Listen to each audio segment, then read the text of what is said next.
This here is Herika. She's a fully functional AI companion in Skyrim. Hello, Herika. How are you?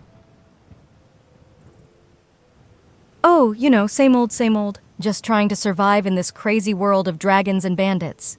But hey, keeping you entertained with my jokes and sarcastic comments is always a highlight of my day. So, what's the plan for today? Saving the world or just picking pockets? So, this video is intended to be the easiest way to install the Herika mod for Skyrim, because there is quite a lot of moving pieces involved to get this mod working. And to do this, we're going to be using OpenAI's AI services to fulfill all the AI needs to allow this mod to function. Now, we understand there's a little bit of controversy of having to, pay to use a Skyrim mod. I do want to clarify, this mod is completely free, and you can run it using free AI services on your own hardware, but you need some rather powerful hardware to be able to do that. And also, we do know there is quite a bit of controversy surrounding OpenAI in regards to censorship as well as privacy of data, but we highly recommend, this is your first time installing the mod, to at least get it set up using their services, because if you can get it working in the basic setup we're about to go through, you can very easily make changes to what AI services you use for each feature of the mod. It is very customizable. I would say if you were using OpenAI and using some of the cheaper AI services for heavy playtime, you could look to maybe $5 to $10 a month in AI usage with the Herika mod. Also, for the sake of time, we are going to assume you have the basic understanding on how to mod Skyrim, how to set up SKSE, how to install plugins and organize them around, how to deal with updates, all of that good stuff. If this is your first time installing mods for Skyrim, well, oh boy, you picked one of the more complicated mods to start off with. I highly recommend that you go through other online guides. There's a whole bunch of great installation videos on how to get the basics of Skyrim modding set up. Just take a minute of your time to briefly explain of how the mod actually works. What we're doing is setting up a Windows subsystem for Linux virtual machine within your Windows installation. With here, we install the Dremel distro, which is a Linux virtual machine which has all the AI services required to make the mod actually run. The mod for Skyrim will extract data from Skyrim and send it over to our Herika server, which then saves all the data and does all of the AI generation and management.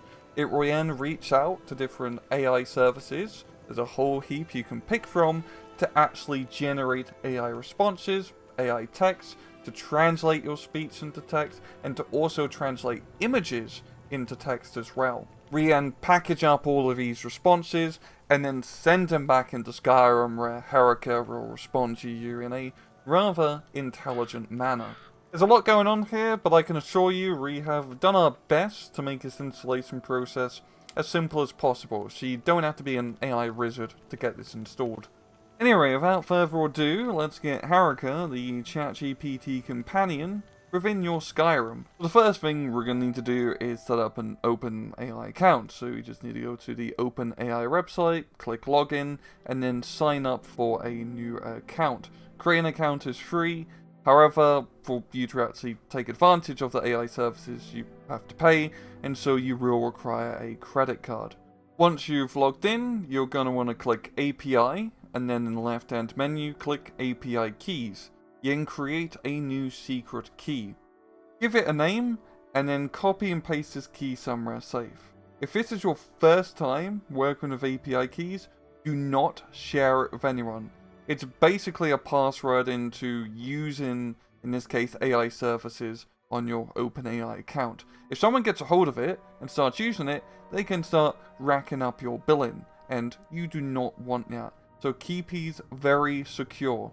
Also, if you click usage in this menu, you can track your API usage throughout the month, and also you can start setting up limits to make sure you don't go over a monthly budget.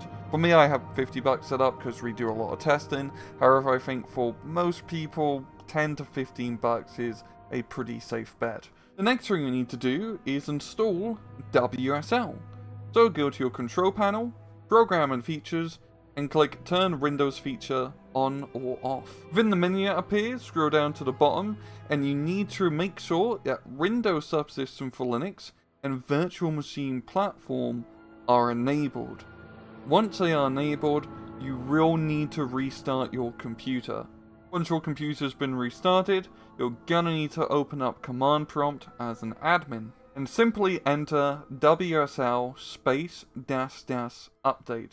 This will update your WSL to the latest version, and it's also a good way to check that you actually have it installed. With WSL installed, we can now start setting up the Dremel distro. Head over to the mod page, go to Files, and download the demo distro file. It is quite big, so it will take a little bit to download. You're just gonna have to be patient, unless you have Nexus Premium. After you have it downloaded, you're gonna want to unpack it somewhere pretty important. In this case, I'm putting it within the Herika server folder on my desktop in clear eyesight of Vivek.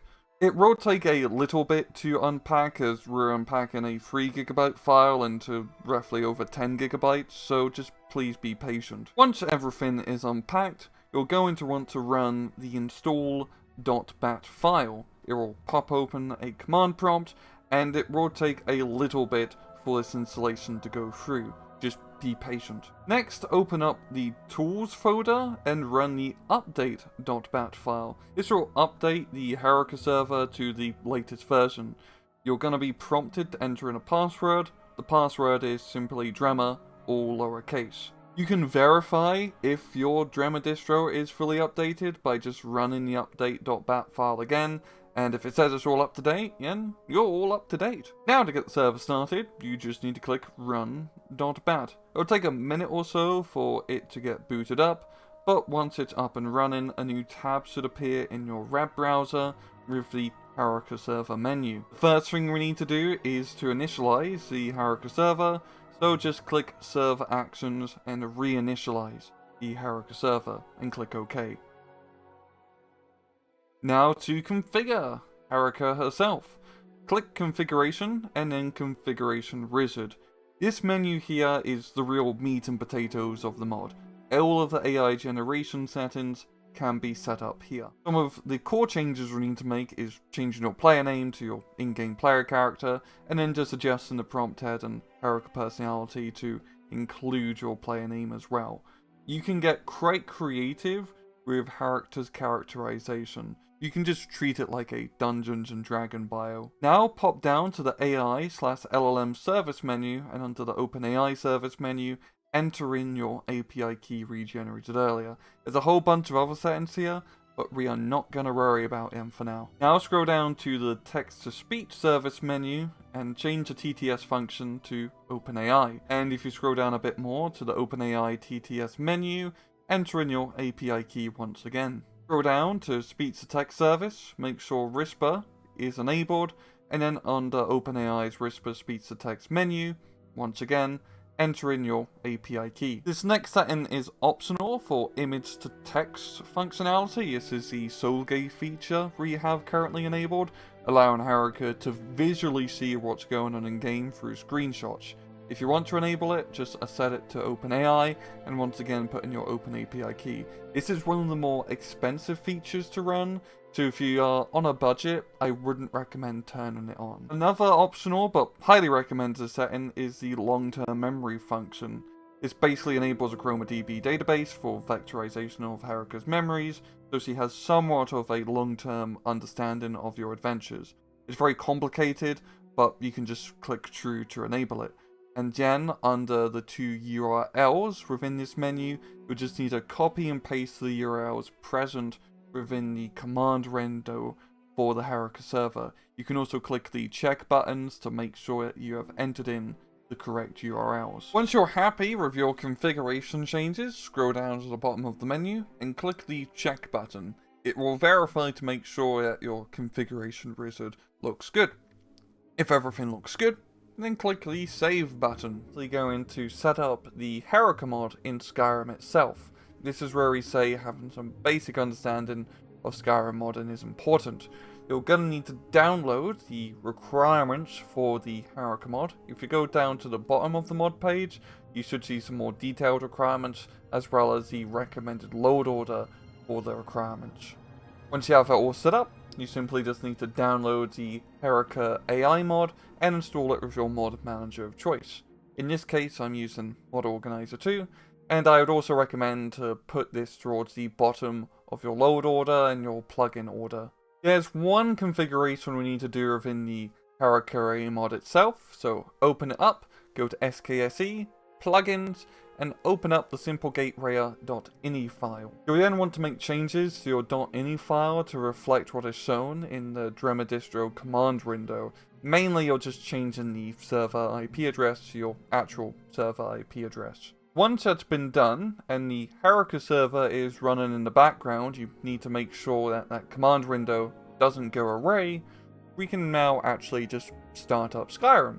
So, start it up. Once you get to the main menu, you don't need to start a new game for Herika to function. You can use any save you want. So just load up your save game. You'll then want to navigate yourself over to Right-Run, open up the mod configuration menu, and go to the SPG menu. There's a lot of options here, but just to keep things simple, I'd recommend just setting up the Chat with Herika key, the Record Voice key, and also enabling actions. Once that's all good, you just need to walk down the road, past War Maidens, and Herika to be off to the right. Talk to her and ask her to follow you. Now, simply use the text-to-speech key we've set up in this mod menu to talk to Herika. Hello, Herika. How are you? Ah, you know me. Always ready with a sarcastic comment or two. But I'm doing just fine. Thanks for asking. How about you? Enjoying the lovely sights and sounds of Whiterun, are we?